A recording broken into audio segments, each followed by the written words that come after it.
വേദപ്രയാഗ് മീഡിയയിലേക്ക് സുസ്വാഗതം.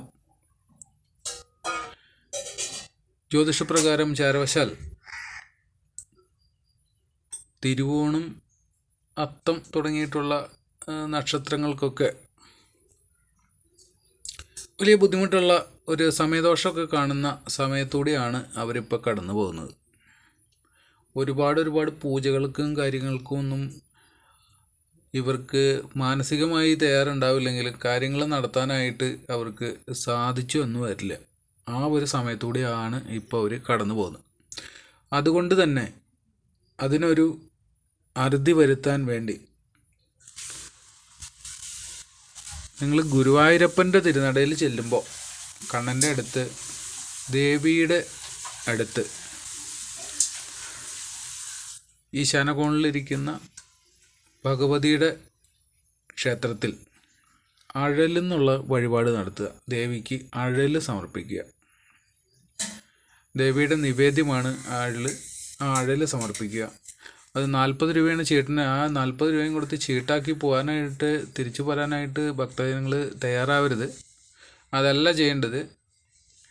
അവിടെ ഒരു ദിവസം നിന്ന് രാത്രി 10 മണിക്ക് ശേഷമാണ് അഴൽ സമർപ്പണം നടക്കുക. ദേവിക്ക് നിവേദിക്കുക.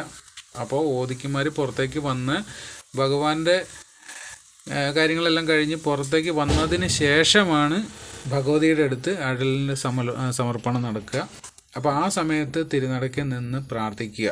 ദേവിക്ക് നിവേദ്യം വയ്ക്കുന്ന സമയത്ത്, അഴൽ വയ്ക്കുന്ന സമയത്ത് അവിടെ നിന്ന് പ്രാർത്ഥിച്ച് എൻ്റെ ദുഃഖങ്ങളും ദുരിതങ്ങളും എല്ലാം തീർന്ന്, സമയദോഷങ്ങളെല്ലാം തീർത്ത് തന്നെ എല്ലാവിധ ഐശ്വര്യങ്ങളും തന്നെ എന്ന് പ്രാർത്ഥിച്ചുകൊണ്ട് ദേവിയുടെ അടുത്ത് സാഷ്ടാംഗം നമസ്കരിച്ച് ദക്ഷിണ വെച്ച് പോന്നു കഴിഞ്ഞാൽ ഈ നക്ഷത്രക്കാരുടെ എന്നല്ല ഏതൊരാളുടെയും ദുഃഖങ്ങളും ദുരിതങ്ങൾക്കും ഒരു ശമനമുണ്ടാവും എന്നുള്ള കാര്യത്തിൽ യാതൊരുവിധ സംശയമില്ല. ധൈര്യമായിട്ട് ചെയ്തുകൊള്ളുക.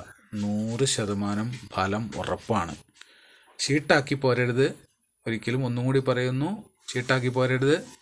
അവിടെ നിന്ന് ആ വഴിപാട് നടത്തി അത് ദർശിക്കുക. എന്നിട്ട് ആ സമയത്ത് അമ്മയോട് പ്രാർത്ഥിക്കുക. അപ്പോഴാണ് അതിൻ്റെ ഫലം കിട്ടുക.